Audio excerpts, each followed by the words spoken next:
तर आकार विल्यक्रमचा अर्थ होतो मराठीमध्ये दिलेल्या शब्दाची मांडणी मराठी वर्णमालेप्रमाणे करणे म्हणजे आकार विल्यक्रम.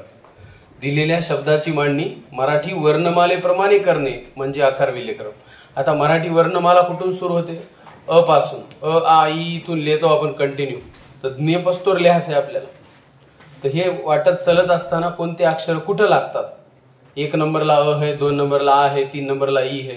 तसा क चा नंबर जसं इंग्लिशमध्ये अल्फाबेट 26 मोजता तुम्ही 1 2 3 26 पर्यंत, बरोबर आहे. बस त्या हिशोबाने आपल्याला मांडणी करता आली पाहिजे, त्यालाच म्हणतात आकार विल्यक्रम. चला, दिलेल्या शब्दाची मांडणी मराठी वर्णमालेप्रमाणे करणे म्हणजे आकार विल्यक्रम. तो कोणता शब्द कधी येतो ते सांगायचं आपल्याला. तर सगळ्यात जागेवर त दिसायली का बघा, आणि वेलांटी बी योगायोगानं पहिलीच आहे. म्हणून आपल्याला एवढं तर कन्फर्म लक्षात आलं असेल की पहिल्या अक्षरावरून आपण हे ओळखू शकत नाही. पहिल्या अक्षरावरून हे आपण ओळखू शकत नाही, बरोबर आहे का? कारण सगळीकडे सेम आहे. मग आता दुसऱ्या अक्षराकडे चला आणि क ख ग घ न पासून जी 12 खडी आहे त्याच्यात 1 नंबरला कोण लागते ते बघू. इथं कोण आले रे? ड. इथं कोण आले रे? त. तितिक्षामध्ये त च्या नंतर त आहे. इथं ळ आणि इथं कोण आले? र. तर आता आपल्याला तुम्हाला सांगायचं की याच्यात 1 नंबरला काही ते 1 नंबरला ड येईल, 2 नंबरला त येईल, नंतर यर लव आणि 4 नंबरला एंडिंग आहे का नाही सर? म्हणून पर्यायामध्ये असा क्रम बघायचा 1 2 3 4. कशा पद्धतीने लिहितो पहा मी पुन्हा एकदा. तिडिक येते 1 नंबरला, तितिक्षा 2 नंबरला, त्याच्यानंतर येते 3 नंबर तिरीमिरी आणि लास्टला येते तिळती.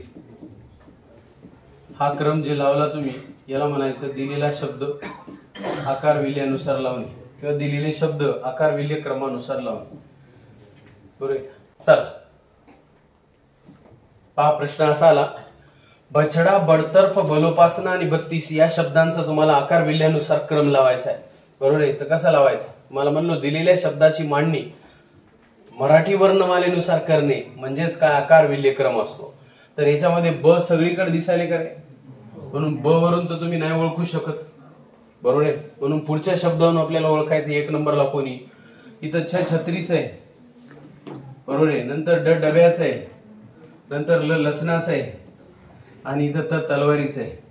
क्लिअर आहे? आता तुम्ही क ख ग घ न म्हणायला सुरुवात केली, क ख ग घ न, च छ ज झ न, तो वाटत छ 1 नंबरला लागलं आहे का नाही? म्हणून पहिला शब्द काय यायला पाहिजे? बछडा. दुसरा शब्द च छ ज झ न झालं. पुढचा म्हणा ट ठ ड ढ न, ट ठ ड ढ न मध्ये ड लागलं म्हणजे बडतर्फ, बडतर्फ ट ठ ड ढ न. त्याच्यानंतर त थ द ध न 32 32 आणि ल लसणाचं एरी बी एर लव तक्ता झाल्यावरच आहे ना आपला तो स्पर्श व्यंजनाचा बलोपासना, बरोबर आहे का नाही? या पद्धतीने ज्यांचा क्रम आलाय त्यांचं उत्तर बरोबर आहे. बछडा, बडतर्फ, 32 आणि बलोपासना ही झाली त्याची मराठी वर्णमालेनुसार मांडणी, त्यालाच म्हणायचं आकार विल्य क्रम. याला लक्षात गजवो. चला नेक्स्ट. चला पहा, आता पुढचा शब्द आला आपल्याला धमकी, धमाका, धन आणि धनगर आणि विचारलं यांना आकार विल्ल्यानुसार लावा. तर कसं लावणार? ध वरून तर ओळखता येत नाही कारण ध सगळीकडेच आहे, बोलू. त्याच्या पुढचा शब्द बघायचा. इथं म आहे, इथं मा आहे, इथं न आहे आणि इथं न आहे. तर अगोदर न आहे का अगोदर म आहे? तर त थ द धन, त च्या गटामध्ये न नळाच आहे म्हणून आधी येते धन, बरोबर आहे. त्याच्यानंतर जास्त शब्द आहेत म्हणून इथे लिहायचे धनगर. त्याच्यानंतर येते धमकी. कशामुळे कोण सांगते? धमकीमध्ये म आहे मला बी माहित आहे, आणि धमाकामध्ये पण म मध्ये अ आहे आणि मा मध्ये आ आहे म्हणून धमकी. आणि नंतर येते धमाका. हा क्रम तुमचा राईट असायला पाहिजे. धन, धनगर, धमकी, धमाका हे झाला तुमचा आकार विल्ल्यानुसार. इथं फक्त कन्फ्युजन होतं, ते दूर झालं का बघा. म आणि मा, म अगोदर मग मा येते कारण क कला कना का नंतर, मग पहिली एलांटी मग दुसरी एलांटी, मग पहिला उकार मग दुसरा उकार, असं असतं. ठीक आहे, पहा लक्ष द्या. प्रश्न होता पत्र, पराजित, पाहुणा आणि पत्थर यांचा आकार विल्ल्यानुसार क्रम लावा. कसा लावायचा गजबोबा? पहिल्यांदा प सगळीकडे दिसायला वाटायला, इथं पहिला काना आहे, प इथं बी दिसायले म्हणून प वरून तो सोडून दिलं. पण या तिघांमध्ये पहिले काय ते, बरोबर आहे, ते आपल्याला बघायचं. चला 1 नंबरला सांगा. नक्की?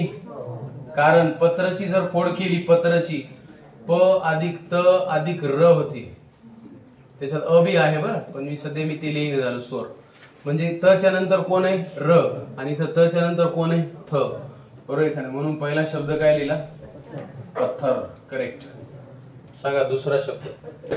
इथं तर पाहुणा हा शब्द एंडिंग लाईन, त्याचं कारण ह हरणाचा आलंय. पाहुणा प वरून सोडूनच द्या ना. त्याच्या बाद र रथाचं पराजित, आणि द पत्र. बरोबर आहे.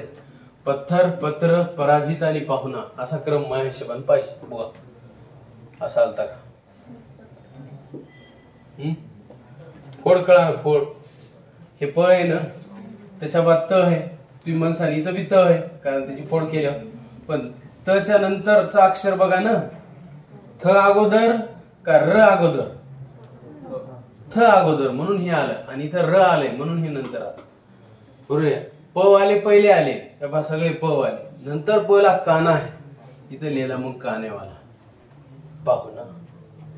त्याच्या बाद पुन्हा ह आहे पुन्हा. चला पुढचा शब्द घ्या. अंदाज, अक्कल, अक्कस आणि अमल. मला सांगा पहिल्यांदा अ आलं उदाहरणार्थ. अ सगळीकडे असं मान्य. अ च्या नंतर इथं कोण आहे? अनुस्वार. अ च्या नंतर इथं कोण आहे? क. अ च्या नंतर इथं कोण आहे? क. अ च्या नंतर इथं कोण आहे? अनुस्वार. म्हणजे फायटिंग या दोघांचे. अंदाज का अमल? क्लिअर आहे? तर अम सेम आहे, त्याच्यावर नका ओळखू. आता द वरून ओळखायचं. द का म आधी? तर द आधी. मान्य करा ना. म्हणून अंदाज जो देखा जालिम का म्हणलो होतो, हे लिहायचे अंदाज. त्याच्यानंतर अमल. बरोबर, कारण अनुस्वार अगोदर येते रे बाबा, मग कपाच क. बरोबर. यर लव शस म्हणजेच अक्कस, सॉरी अक्कल. पहिल्यांदा अक्कल आणि नंतर अक्कस, कारण सशाचं स ल च्या नंतर आहे. आता या दोघांत कन्फ्युजन दूर झालं का? इथून इतकं सेम होतं ना अक्क, इथं बी सेम होतं अक्क, पण इथं पुढी बघा ना, इथं कोण आहे? ल. आणि इथं कोण आहे? मग ल आधी का स आधी? यर ल मग शस स. बरोबर आहे सर. म्हणून ल अक्कल राईट होतं, अक्कस नंतर. क्लिअर आहे? आणि इथं या अनुस्वारावरूनच ओळखता आलं आपल्याला की याच्या अगोदर अनुस्वार यायला पाहिजे कपाच्या त्वचा इथं. पण हे दोघं शब्द सुरुवातीला, या दोघांत कॉम्पिटिशन लावलं तर द च्या अगोदर म आहे का म च्या अगोदर द आहे? त थ द ध न अगोदर द आहे, मग प फ ब भ म आहे. बरोबर. असा क्रम आलता का बघा.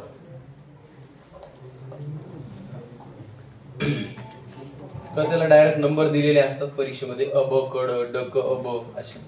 आपल्याला त्या जोड्या राईट लावायचा असतो क्रम त्याचा.